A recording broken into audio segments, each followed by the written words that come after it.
열왕기하 20장 14절에서 19절까지 제가 읽겠습니다. 그때 이사야 예언자가 히스기야에게 와서 물었다. 이 사람들이 무슨 말을 하였습니까? 이 사람들은 어디에서 온 사람들입니까? 히스기야가 대답하였다. 그들은 먼 나라 바빌로니아에서 온 사람들입니다. 이사야가 또 물었다. 그들이 임금님의 궁궐에서 무엇을 보았습니까? 히스기야가 대답하였다.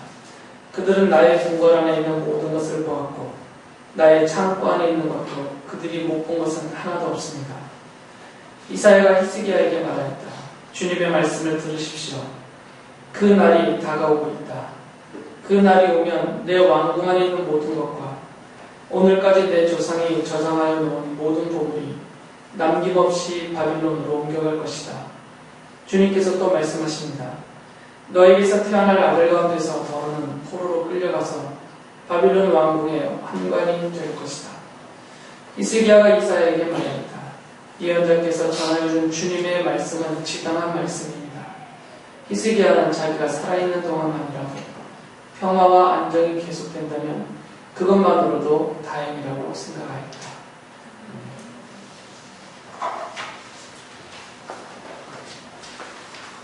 계속해서 열왕기 성경을 지금 말씀을 드리고 있습니다. 북왕국 이스라엘은 마지막 왕 호세아 때 아시리아에 의해서 망하였습니다. 그런데 남왕국은 그 이후에도 계속 지속이 되었는데 그 남왕국 유다의 왕들 중에 히스기야는 그 중에서 그 왕들 중에서 그래도 가장 경건하다 할 수 있는 그런 왕입니다. 하나님이 기뻐하실 만한 그런 믿음의 모습을 충분히 보여주었던 그런 왕이었어요. 그런데 그 히스기야가 병이 걸렸죠. 열왕기를 읽어보시면 죽을 병이 걸려서 그가 하나님 앞에 생명을 구해달라고 기도했을 때 하나님이 그를 살려주셨습니다. 죽을 병에서 낫게 해주시고 또 그의 생명을 15년이나 더 연장을 시켜줬어요. 바로 이런 사건이 있었던 그 근간에 바빌로니아에서 사신이 왔습니다. 히스기야가 병들었다는 소식을 듣고 사신들이 왕의 친서를 가지고 많은 예물을 가지고 찾아왔는데 그 당시에 그 지역의 정세를 보면 아시리아가 절대적인 강국이었고요. 그래서 터키와 또 중동 지역 그 전체를 장악하고 있었던 아시리아가 북왕국 이스라엘 아시리아에 의해서 망했고요. 절대적인 강자였고 지금의 이란, 이라크 지역에 있는 그 메소포타미아 그 지역에 바빌로니아라는 나라가 신흥 강국으로 막 일어나고 있었던 그런 시점입니다. 그래서 바빌로니아의 입장에서도 유다와 이런 동맹 관계가 필요했어요. 아시리아 때문에. 유다 입장에서도 지금 아시리아가 계속 유다를 쳐들어오니까 이 바빌로니아와 이런 동맹 관계가 외교적인 관계가 필요했던 거죠. 그런 이유 때문에 이제 바빌로니아에서 사신을 보는 겁니다. 그래서 사신들이 왔을 때 히스기야가 이것은 뭐 히스기야가 어리석거나 뭐 우쭐해서라기보다도 아마 외교적인 어떤 정책이 있었던 것 같아요. 그래서 이 바빌로니아라는 나라에 비해서 유다가 결코 부족하지 않다. 대등한 외교적인 그런 위치에 서겠다는 의도가 있었던 것 같은데 그래서 자기의 나라에 있는 모든 것을 다 보여줬습니다. 그들에게. 그러니까 국령이라고 말할 수 있는 왕궁에 있는 모든 것, 무기고에 있는 모든 것, 보물창고에 있는 모든 것. 그래서 그 나라의 모든 것을 다 보여주었어요. 그러니까 우리가 이만큼 힘이 있다라는 것을 보여준 것이죠. 그래서 바빌로니아와 동등한 그런 외교적인 동등한 동맹 관계를 맺으려는 그런 의도가 충분히 있었던 것 같습니다. 그런데 이제 이것에 대해서 열왕기서에서는 이런 히스기야 왕의 이런 행동, 바빌로니아의 사신들에게 다 보이는 이런 행동에 대해서 열왕기서에서는 지적하지 않았지만 똑같은 사건을 놓고 같은 내용을 기록한 그 역대기하에 보면 그런 히스기야의 그런 태도를 어떤 외교적인 정책이다라고 보지 않고요. 그의 교만함이다라고 평가를 합니다. 일반 상식선에서는 이것이 히스기야가 어떤 외교적인 정책으로 이렇게 한 것이다라고 여겨질 만한 그런 내용임에도 불구하고 역대기의 이 기자는, 역대기의 기록은 그런 히스기야의 태도를 그가 왜 그렇게 했는가? 그가 교만해서 그렇게 했다라고 설명을 해요. 그 기록들을 보면 역대기야 32장 31절에 보면 이렇게 기록을 하거든요. 심지어 바빌로니아의 사절단이 와서 그 나라가 이룬 기적을 물을 때에도, 지금 유다가 이렇게 부강하게 된 이유를 물어본 거죠. 하나님은 그의 인품을 시험하시려고 히스기야가 마음대로 하게 두셨다라고 기록을 해요. 그래서 하나님이 내버려 두셔서 히스기야가 바빌로니아의 신하들에게 어떻게 하려 하는지 그것은 시험이었다는 것인데, 같은 성경 그 32장 25절에 보면 이렇게 히스기야를 평가합니다. 그러나 히스기야가 교만한 마음으로 받은 바 은혜에 감사하지 않으므로라고 기록을 해요. 그러니까 열왕기에서는 정확하게 지적은 안 해주었지만 똑같은 사건에 대해서 평가하기를 역대기에서는 그것은 히스기야의 교만함이다라고 말합니다. 히스기야가 바빌로니아의 사신들에게 그 국력을 이렇게 보여주고 자랑한 것은 그가 교만해서 그렇게 했다는 거죠. 원래는 바빌로니아 사신들이 히스기야에게 물었거든요. 그 나라가 이룬 기적, 이것이 어떻게 가능했습니까? 라고 물었단 말이에요.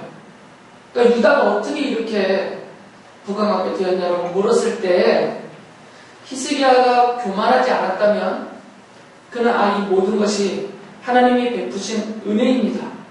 하나님이 이것을 다 한 것입니다. 라고 자기는 쑥 내려가고 하나님의 영광을 높여드려야 되는데 히스기야가 그렇게 안 했다는 거죠, 결과적으로.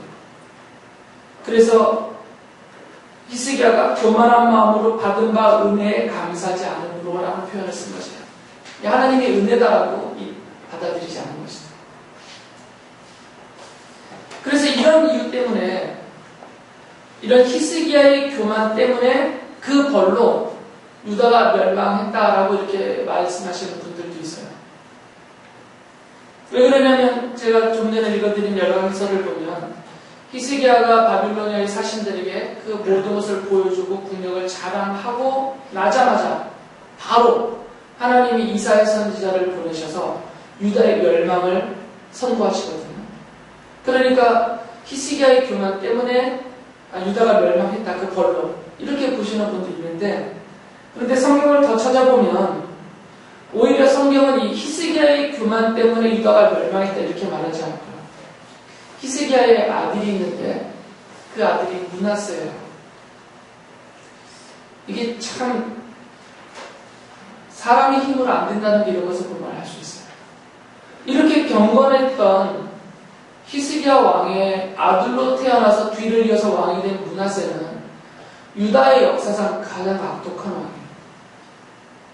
최악의 우상 숭배자였고, 그래서 온 지역의 이방의 산당을 다 다시 무너뜨렸던 걸 다시 다 하시고, 히스기야가 무너뜨렸던 것을 다시 다 살려냈어요.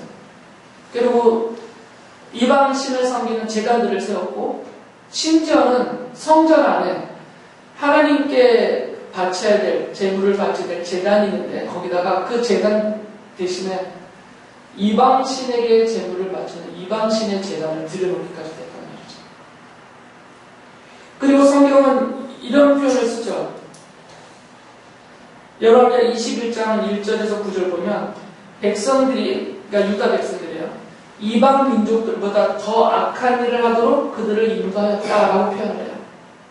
그러니까 이 므낫세는 자기가 개인적으로도 이런 악독함에 빠졌을 뿐만 아니라 자기가 인도하고 있는 그 이스라엘 유다 백성 전체를 하나님이 보시기에 오히려 이방 민족보다도 더 악한 일을 하고 살도록 만들어버렸다는 얘기예요.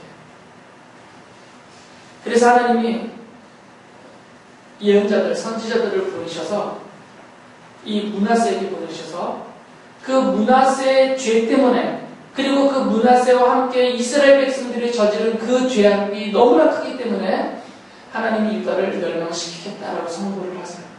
그때. 그러면서 열왕기하 24장 3절에 유다의 멸망의 이유, 원인을 이렇게 기록을 해놨습니다. 이것은 좀 유다의 멸망이요. 므낫세가 지은 그 죄 때문에 그들을 주님 앞에서 내쫓으시겠다고 하신 주님의 말씀이 유다에게서 성취된 일이었다라고 말하죠. 바빌로니아가 쳐들어와서 유다를 멸망시켰을 때 유다의 멸망의 사건을 기록하면서 그 이유를 이렇게 밝힙니다. 그러니까 므낫세가 직접적인 원인이 되었다라는 거죠.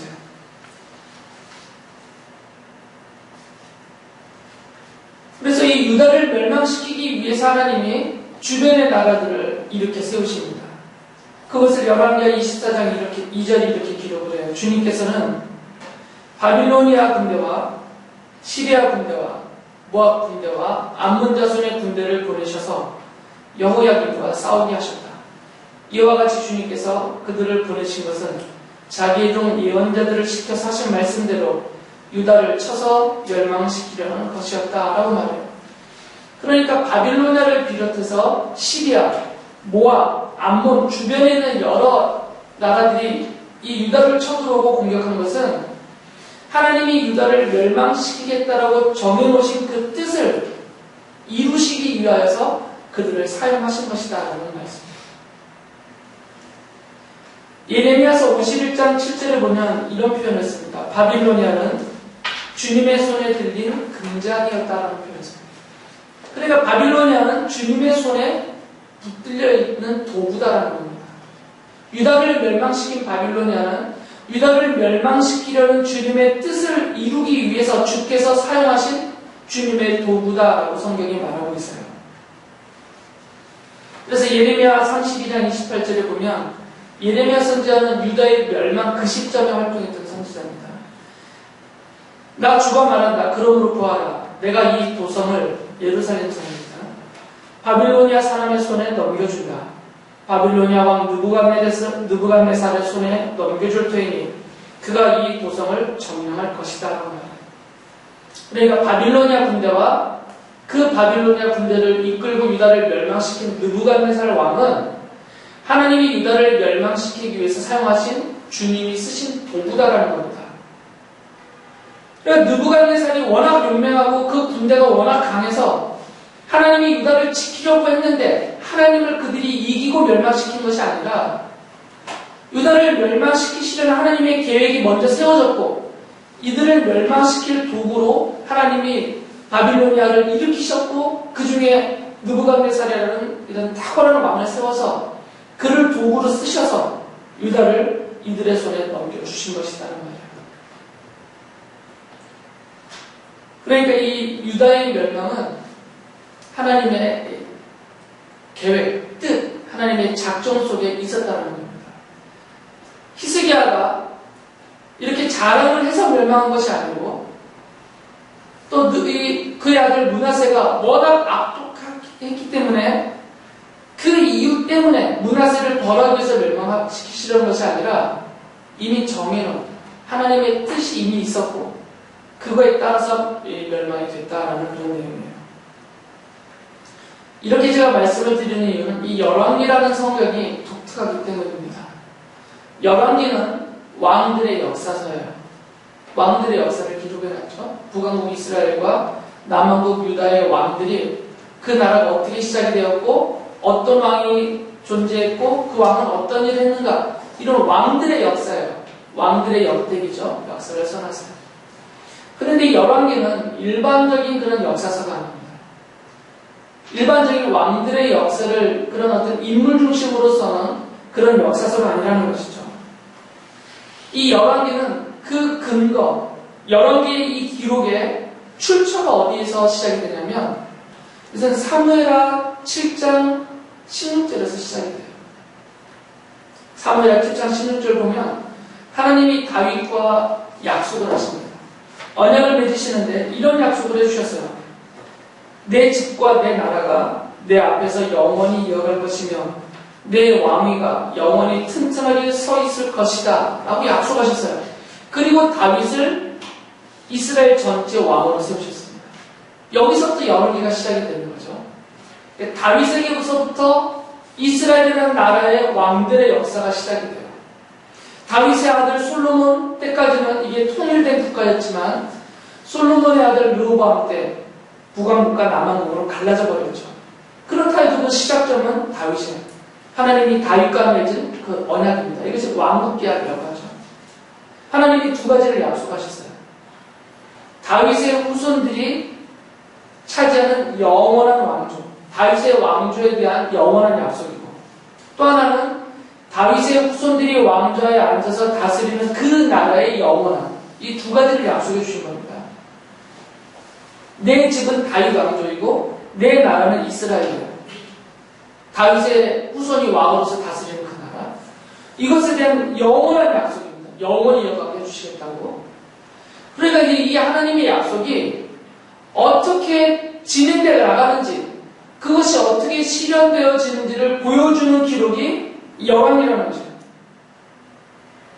열왕기는 그냥 어떤 의도 없이 그냥 벌어진 사건을 사실적으로 써놓은 역사서가 아니라 하나님이 다윗과 맺으신 이 왕국 계약, 이 계약이, 이 언약이 이제 어떻게 역사적으로 실현돼 나가고 펼쳐져 나가고 어떻게 완성되는지를 설명해주는 기록이 열왕기서라는 거죠.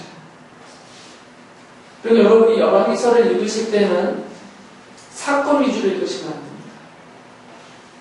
이 히스기야가 등장하는 이 사건도 히스기야 왕이라는 그 인물을 중심에 놓고 사건 형태로 보시면 안 된다는 거죠. 그 외 나머지 것도 마찬가지입니다. 그것을 어디로 이어가야 되냐면 그 시발점인 다윗으로 연결해서 해석을 해야 됩니다. 하나님이 다윗과 맺으신 이 언약이 지금 계속 흘러가고 있는 거거든요. 히스기야를 거쳐가면서 어떤 형태로 이것이 드러나고 있는지, 그리고 이것이 어떻게 끝날 것인지, 이런 흐름과 관점에서 보셔야 된다는 겁니다. 그래서 열왕기는 우리가 이미 결론이 이미 낮은 상태에서, 결과가 나온 상태에서 보니까 알지만 당시 히스기야는 몰랐죠. 어떻게 결말이 날지는. 이 약속이 하나님의 약속이에요. 근데 열왕기는 이스라엘의 멸망과 유다의 멸망으로 끝나버리죠. 열왕기는 그렇게 끝이 납니다. 북왕국 이스라엘은 아시리아에 의해서 이미 망해버렸고, 주전 722년에 이제 남왕국 유다는 다윗의 혈통적인 후손들이, 지금 이 히스기야도 다윗의 후손이고요, 므낫세도 다윗의 후손이고, 유다의 마지막 왕인 시드기야도 다윗의 후손이에요. 혈통적으로. 다윗부터 시작해서 다윗의 혈통적인 후손들이 지금 다윗, 솔로몬, 르호보암 이런 식으로 해서 계속 이어져서 시드기야까지 계속 왕자를 지켜왔는데, 이 시드기야가 마지막으로 시점에서 유다가 망해버렸단 말이죠. 지금 하나님이 다윗과 맺으신 언약하고는 다른 결말이 드러나버린 거죠. 분명히 다윗에게 약속하시기는 내 집, 이 다윗 왕조가, 그리고 내 나라가 영원히 이어갈 것이다 라고 하나님이 약속해 주었는데, 그 약속대로 안 되고 지금 끝나버렸어요. 다윗의 아들들이 왕좌에서 쫓겨나 버렸습니다. 그리고 그 아들들이 다스리던 나라는 망하고 없어져 버렸어요. 지금까지도 없습니다. 사실은 이 이후로 다윗의 나라는 세워지지 않습니다. 지금 팔레스타인 땅에 1948년에 독립한 이스라엘은 다윗의 나라가 아니에요. 그것은 왕정이 아니기 때문에. 그래서 지금 하나님의 약속과는 다른 결말이 나버렸기 때문에 이건 하나님의 실수가 아니고 하나님도 어쩔 수 없었던 결말이 아니라 이건 하나님의 의도된 결말이죠. 그리고 열왕기에서는 하나님의 이 의도하신 결말의 의미를 보여주는 거죠. 분명히 다윗의 후손들이 영원히 왕이 될 것이고 그들이 다스리는 나라가 영원할 것이라고 약속하셨는데, 그런데 결과를 보면 그 모든 것이 다 깨져버린 거죠. 그렇다면 열왕기서가 무엇을 가리키고 말하려고 하는지를 찾아낼 수가 있는 겁니다. 하나님이 다윗과 맺으신 언약의 내용, 그 참된 의미가 무엇인지를 짐작하게 하는 거죠. 하나님이 다윗에게 약속하신 너의 후손이라는 표현이 혈통적인 것이 아니구나라는 것을 결과를 놓고 보면 알 수 있어요. 그렇지 않은 이 성경은 해석이 안 되는 거죠. 분명히 하나님이 다윗의 후손이 영원히 왕자를 차지할 것이라고 약속하셨는데 그 왕자가 잃어버려지고 깨져버렸잖아요. 그럼 이것은 혈통적인 후손이 아니구나라는 것을 우리가 알 수가 있습니다. 그래서 성경은 이 열왕기를 끝으로 해서 어떤 역사로 진행이 되냐면 다윗의 혈통적인 후손의 왕으로서 다스리는 그 나라가 아니라 영원히 지속되는 그 왕좌에 앉으실 어떤 누군가를 기다리는 메시아 대망사상으로 바뀌어져요. 역사가. 그래서 장차 오실 메시아가 히브리 말로는 메시아고 그리스 말로는 그리스도인데 장차 오실 이 그리스도가 메시아가 이 왕좌에 앉아서 영원한 나라를 회복시키고 통치하실 것이다라는 이런 오실 메시아를 기다리는 역사로 바뀌어버리죠. 그리고 신약성경은 바로 그분이 이 다윗에게 약속하셨던 그 영원한 왕좌에 앉은 영원한 왕으로 오시는 그 메시아 그리스도가 예수 그리스도다라고 밝혀주고 있습니다. 그러니까 열왕기 역사는 하나님이 다윗과 맺으신 언약이 무엇인지를 설명해주는 하나님의 계시의 기록인 것입니다.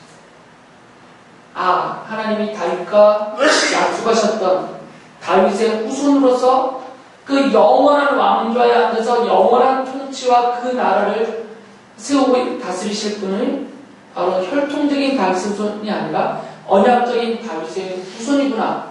이것을 생각하게 하고 그래서 신약 성경에서 바로 그 다윗의 자손이라고 계속해서 예수님을 부르고 명시하면서 그 예수께서 마리아의 몸에 다윗의 자손인 요셉의 피를 물려받은 혈통적인 다윗의 자손이 아니라 성령님으로 잉태되어서 족보상으로는 다윗의 가문에 속하지만 혈통적으로는 다윗의 피가 섞이지 않은 성령으로 잉태되신 바로 그분 예수 그리스도가 다윗의 언약적인 후손으로서 하나님의 나라의 왕으로 오셨구나. 이것을 성경이 밝히고 있다는 거죠. 열왕기는 그것을 설명해주는 성경입니다.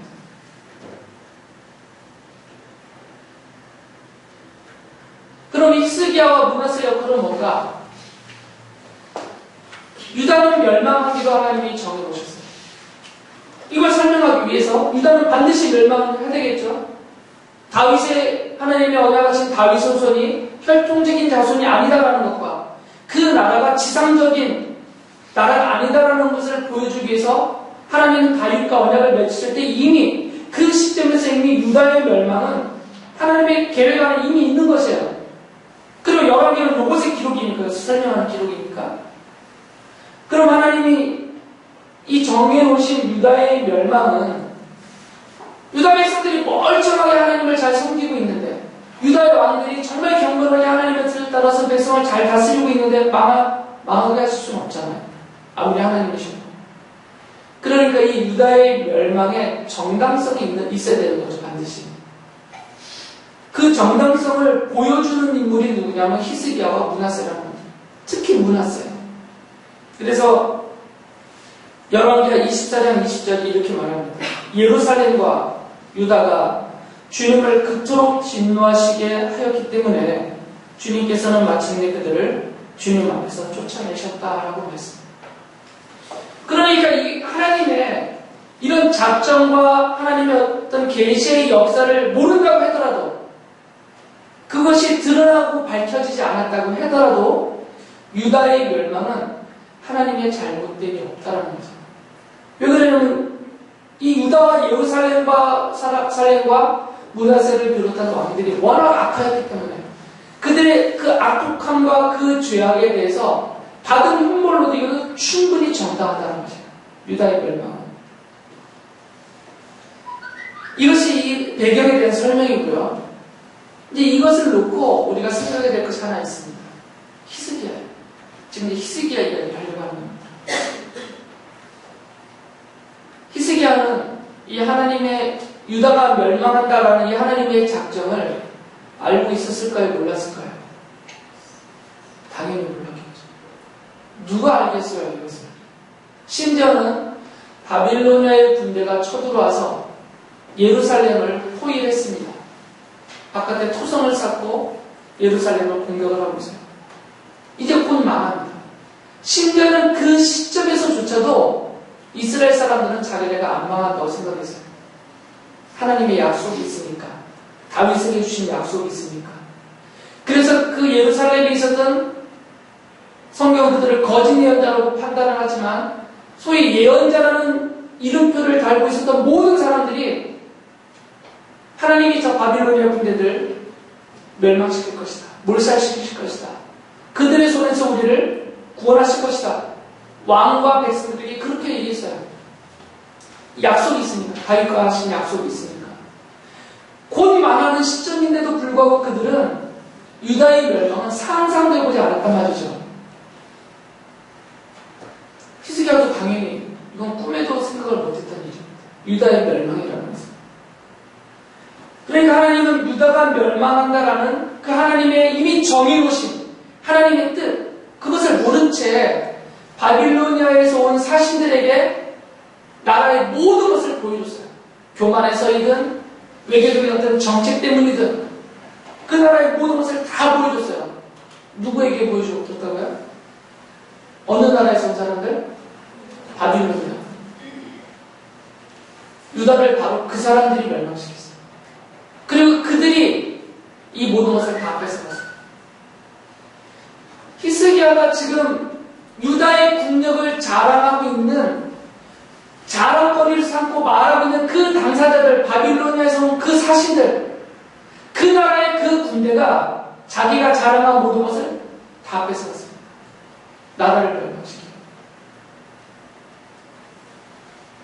이미 하나님은 이 바빌로니아를 유다를 멸망시킬 도구로 이미 나라를 세우셨고 느부갓네살을 왕으로 세워서 준비시키고 계셨는데 유다를 멸망시킬 그들이 왔는데 그들 앞에서 다 보여줬단 말이죠. 이게 어디서냐?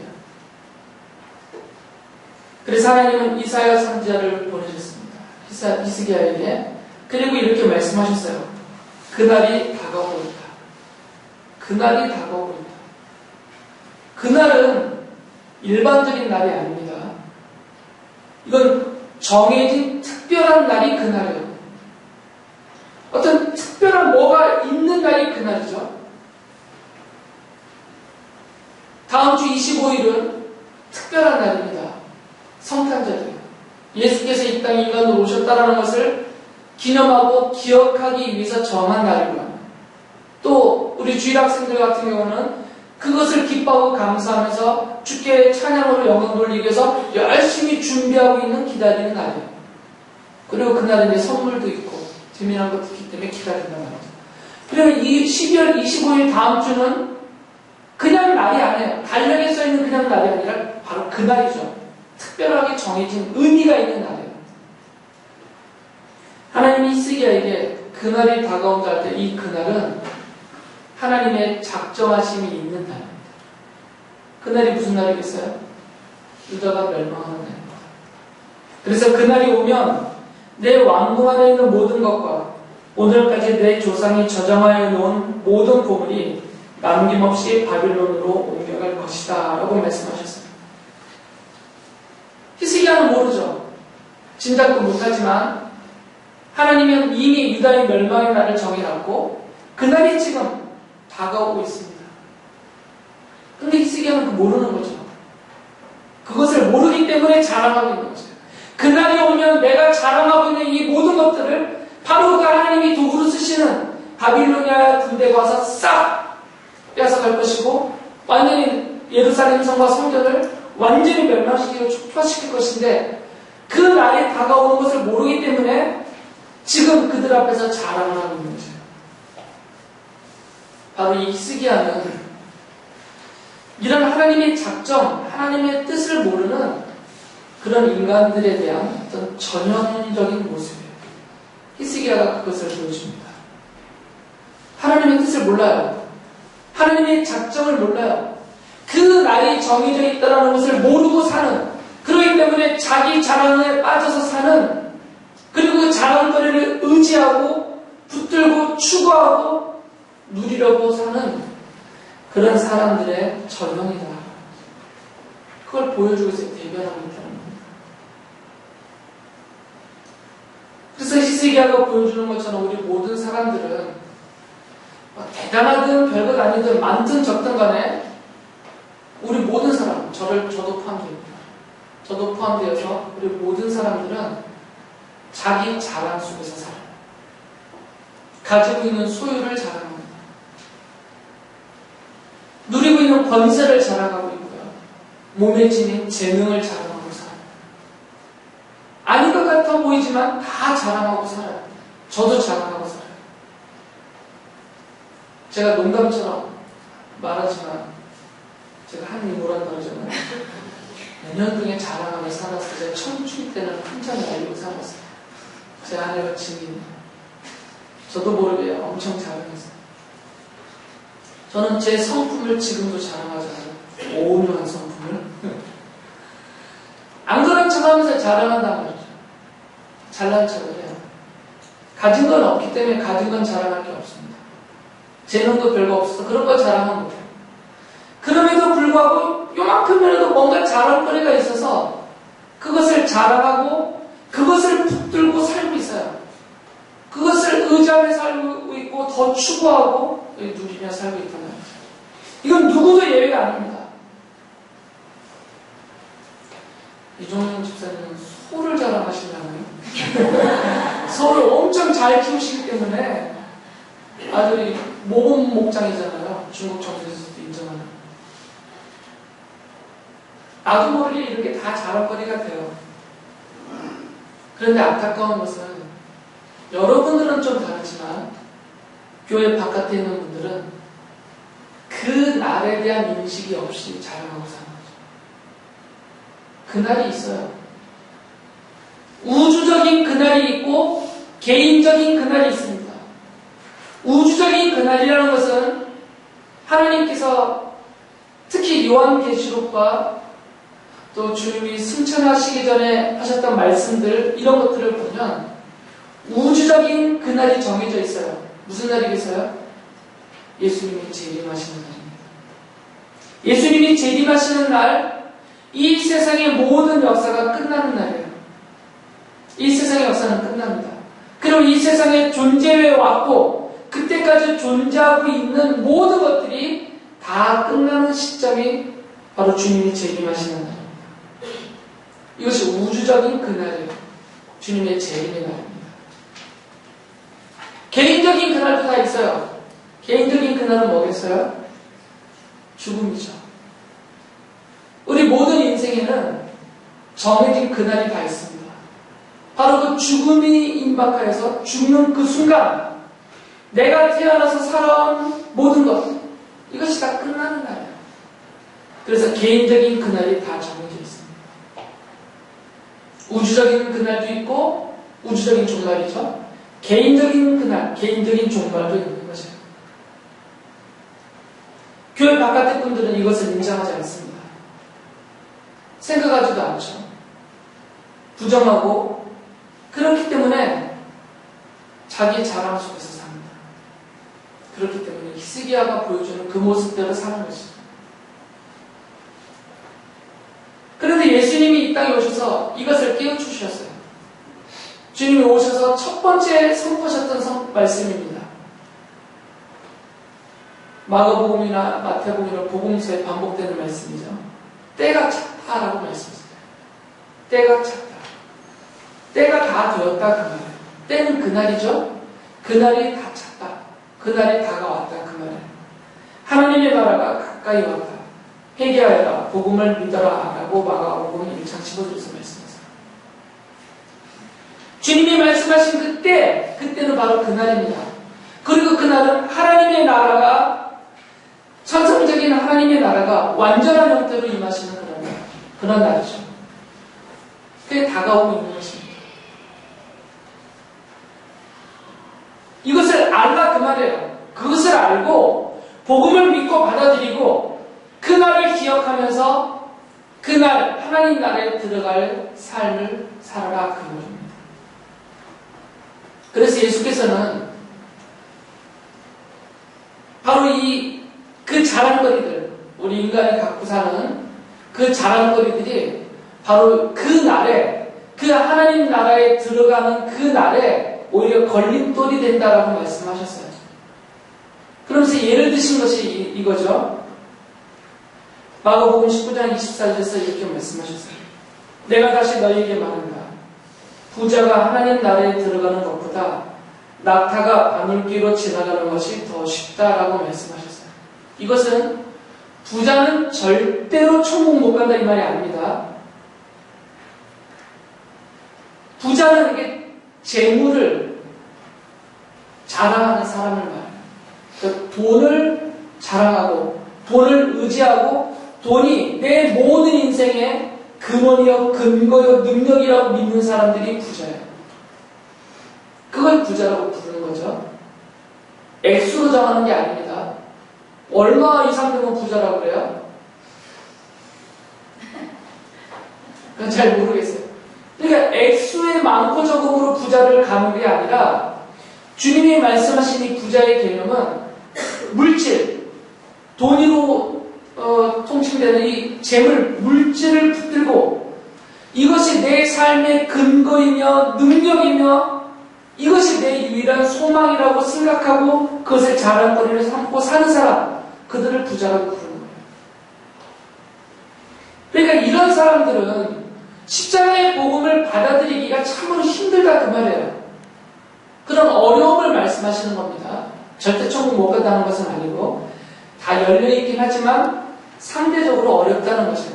그래서 누가복음 6장 20절에서는 이런 말씀을 하세요. 이건 상대적인 표현입니다. 너희 가난한 사람들은 복이 있다. 하나님의 나라가 너희의 것이다. 물론 이것은 영적인 가난함이 우선됩니다. 자기 죄를 깨닫고 하나님 앞에 그 죄 용서와 구원을 갈급하게 구하는 그런 가난한 심령들, 그리고 이것은 또 한 가지 또 물질적인 면에서의 가난함도 말이에요. 아까 부자는 이거 붙들고 전등근거하는 사람이라 했으면 가난한 사람은 이것을 붙들고 목매지 않는 사람들이에요. 돈의 액수로 따지는 게 아니고.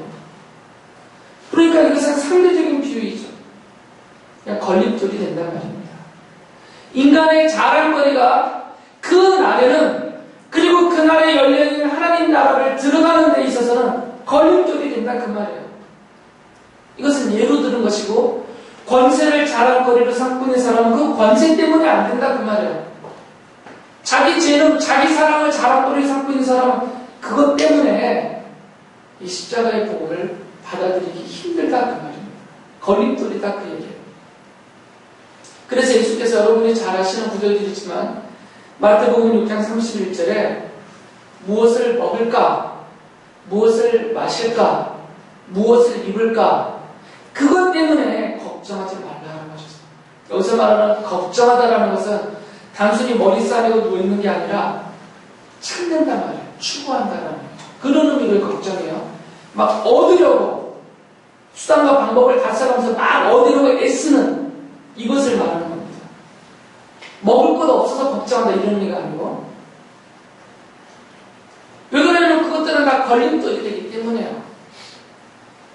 그래서 33절에서 이렇게 말씀하셨어요. 너희는 먼저 하나님의 나라와 하나님의 의를 구하여라.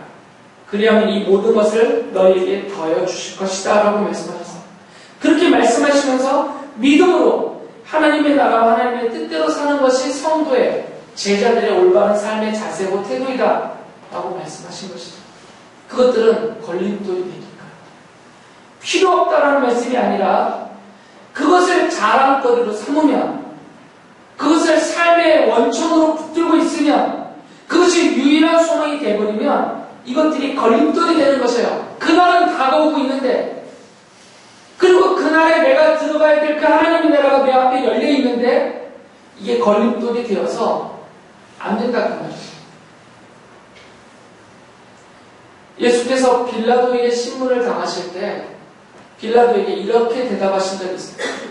요한복음 18장 36절 보면 내 나라는 이 세상에 속한 것이 아니요 나의 나라가 세상에 속한 것이라면 나의 부하들이 싸워서 나를 유대 사람들의 손에 넘어가지 않게 하였을 것이요 그러나 사실로 내 나라는 이 세상에 속한 것이 아니오라고 말씀하셨어요. 내 나라가 무슨 나라예요? 이 말씀하신 그리스도가 누구세요? 이분이 하나님이시고 하나님의 아들이세요. 그러니까 내 나라는 하나님의 나라이죠. 주님이 그렇게 선포하셨던 바로 복음으로 전하셨던 그 나라예요. 그런데 이것은 거슬러 올라가면 하나님이 다윗에게 약속하셨던 바로 그 나라이죠. 다윗의 후손이 이제 그 후손은 혈통적이 아니고 언약적이라는 것을 우리가 이제 알고 있잖아요. 다윗의 언약적인 후손인 예수 그리스도가 왕으로 다스리시는 영원한 그 나라, 영원한 하나님의 나라를 말하죠. 그런데 예수께서는 그 영원한 하나님의 나라가 어디 있다고 말씀하세요? 이 땅에 없다는 것입니다. 지상적이지 않다는 것입니다. 지상적인 다윗의 나라는 바빌로니아에 의해서 끝났어요. 이미 주전 587년에 이미 끝나버렸단 말이죠. 그러니까 하나님이 다윗에게 약속하신 다윗의 언약적인 후손으로 오신 그분이 왕으로 다스릴 그 영원한 나라는 바로 예수 그리스도가 다스리시는 하나님의 나라인데 그 나라는 지상적인 것이 아니라 하늘에 있다라고 말씀하신 거죠. 그러니까 성도들은 하늘에 속한 사람들이에요. 그래서 그 시민권이 하늘에 있다라고 바울 사도가 말씀을 하셨어요. 우리들의 시민권은 하늘에 있다. 그럼 내가 이 지상적인 나라에 속한 백성이 아니라 하늘에 있는 하나님의 나라에 예수께서 다스리시는 그 나라에 속하 있기 때문에 우리의 시민권은 하늘에 있다라고 말씀하신 거죠. 그래서 예수님이 마태복음 6장 32절에 이렇게 말씀하셨어요. 이 모든 것은 그러니까 무엇을 마실까, 먹을까, 마실까, 입을까 이런 염려거리 구하는 이런 것들은 모두 이방 사람들이 구하는 것이다 라고 말씀하셨죠. 여기서 말씀하신 이방 사람들은 성도와 그 외의 사람들, 성도가 아닌 그 밖의 사람들, 성도가 아닌 하나님의 자녀가 아닌 그 밖의 사람들이 구하는 것이 그것이고 그들의 자랑거리가 그것이고 그들의 삶의 원천이 그것이고 그들이 평생 추구하고 누리고자 하는 것이 그것이지만 그러나 하나님의 자녀들이요 그리스도의 제자들인 성도들은 그것을 구하고 걱정하고 추구하는 사람들이 아니다 그 말입니다. 그럼 우리들이 자랑해야 될 것은 무엇인가? 우리가 히스기야와 같이 이렇게 어리석은 자랑에 빼앗길 것들, 곧바로 빼앗길 것들을 자랑하는 그런 인생이 아니라 정말 성도로서 그날이 있고 그날이 다가오고 하나님 나라에 내가 속하였다라고 그날을 삼아하는 우리 성도들은 그럼 무엇을 자랑거리로 삼아야 되는가? 그것을 성경이 가르쳐 줍니다. 예레미야 선지자가 예레미야 9장 23절 24절에서 이렇게 말씀하세요. 이것은 하나님의 말씀이죠. 나 주가 말한다. 지혜 있는 사람은 자기의 지혜를 자랑하지 말아라. 용사는 자기의 힘을 자랑하지 말아라. 부자는 자기의 재산을 자랑하지 말아라. 오직 자랑하고 싶은 사람은 이것을 자랑하여라. 나를 아는 것과 나 주가 긍휼과 공평과 공의를 세상에 실현하는 하나님인 것과 내가 이런 일을 하기를 좋아한다는 것을 깨달아 알만한 지혜를 가지게 되었음을 자랑하여라. 다 주의 말이다 라고 하셨어요. 예레미야 선지자가 자랑하라는 것은 뭐예요? 지혜를 자랑하는 거예요. 지혜. 근데 그 지혜가 어떤 지혜냐면 하나님을 아는 지혜, 하나님이 어떤 분인지를 아는 지혜, 그리고 그 하나님이 긍휼과 공평과 공의로 세상을 다스리시고 베푸시기를 좋아하시고 그렇게 하시는 분이다라는 것을 깨닫는 지혜, 내게 그런 지혜가 있다라는 것을 자랑하라는 거예요. 성도들의 자랑은 여기 있습니다. 우리가 자랑하려면 하나님을 알고 있다는 것을 자랑해야 돼요. 우리가 자랑하려면 내가 믿는 하나님은 이런 분이다라는 것을 자랑을 해야 돼요. 바울 사도는 이 말씀에 입각해서 자기는 오직 하나밖에 자랑할 것이 없다라고 말합니다. 갈라디아서 6장 14절에 이렇게 말씀하세요. 그런데 내게는 우리 주 예수 그리스도의 십자가 밖에는 자랑할 것이 아무것도 없습니다. 라는 말이에요. 사도 바울에게는 자랑할 것이 하나밖에 없다고 했어요. 하나. 그게 바로 예수 그리스도의 십자가라는 거죠. 이 예수 그리스도의 십자가는 바로 예레미야 선지자가 말씀하신 그 모든 것이 다 담겨 있는 것이에요. 하나님이 어떤 분인지를 말해주는 게 십자가입니다. 하나님의 긍휼과 공평과 공의가 무엇인지를 보여주는 게 십자가예요. 하나님의 사랑과 은혜와 복이 얼마나 풍성하신지를 보여주는 것이 십자가입니다. 그래서 바울사도는 그리스도의 십자가밖에 내가 자랑 안 한다라고 말합니다. 그에게는 자랑거리가 참 많았었죠.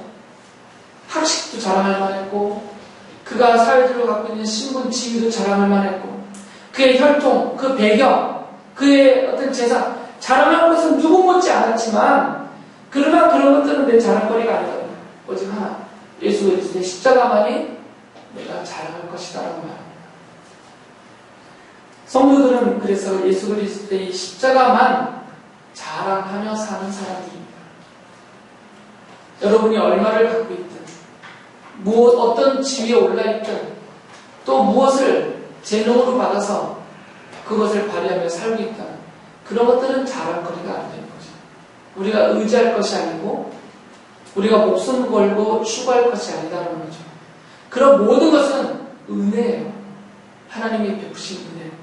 그러니까 내가 자랑하려면 내가 갖고 있는 소유를 자랑하면 안 되고, 내 회사를 자랑하면 안 되고, 내 신분과 지위를 자랑하면 안 되고, 내 재능을 자랑하면 안 되고, 그것을 내게 은혜로 베푸신 하나님을 자랑해야 되고, 그리고 그것보다도 더 중요한 그 나의 개인적인 종말인 죽음이 다가오는 그날 이후에도 내가 천국에서 영원한 생명을 주님과 함께 누리게 될 그 생명을 주신 그리스도의 십자가를 자랑해야 되는 것이죠.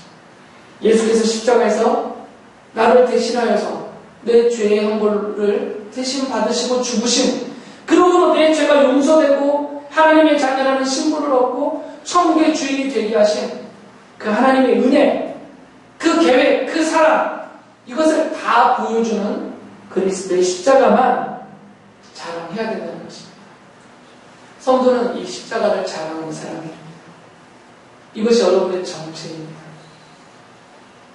그것을 아시고 히스기야와 같이 곧 빼앗길 것을 자랑거리로 삼는 어리석음이 아니라, 그런 면에서는 어리석은 것이죠.